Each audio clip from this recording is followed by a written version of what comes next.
over 100 feet long, armed with 40 cannon and crewed by about 150 cutthroats, Blackbeard's Queen Anne's Revenge was one of the most formidable pirate ships of its time. Contrary to what Hollywood movies often depict on the silver screen, pirates didn't all operate large, heavily armed ships like the Queen Anne's Revenge. In fact, in the 18th century, most would have used much smaller vessels called sloops. The big advantage of a small sloop is it was fast. Also, it didn't draw much water, so you could hide in coastal waters fairly easily. You could lose yourself, especially in the Caribbean, full of islands, along the Atlantic seaboard of America, full of a barrier of sand islands. So in those waters, they were perfect. But as a pirate captain became more successful, he would have expanded his operation. Pirates were always on the lookout for a better ride.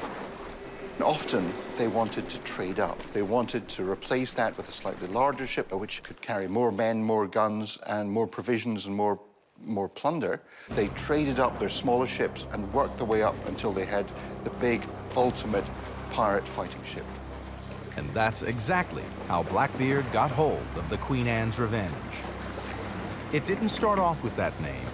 It was originally a French slave ship called La Concorde, which Blackbeard captured in November 1717. Pretty soon, he'd tricked it out and turned it into the baddest ship in the Caribbean.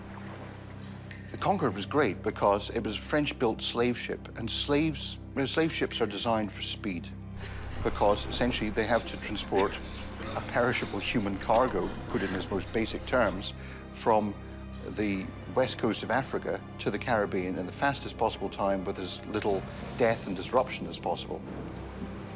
The design of a slave ship wasn't motivated by a respect for the human rights or suffering of the human cargo packed below decks.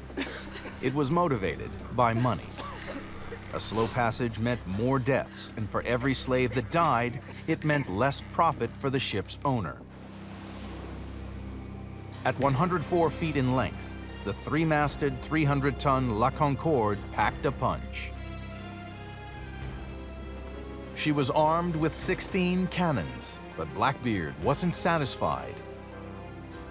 He refitted La Concorde, ripping out its superstructure to create deck space and beefed up its armament.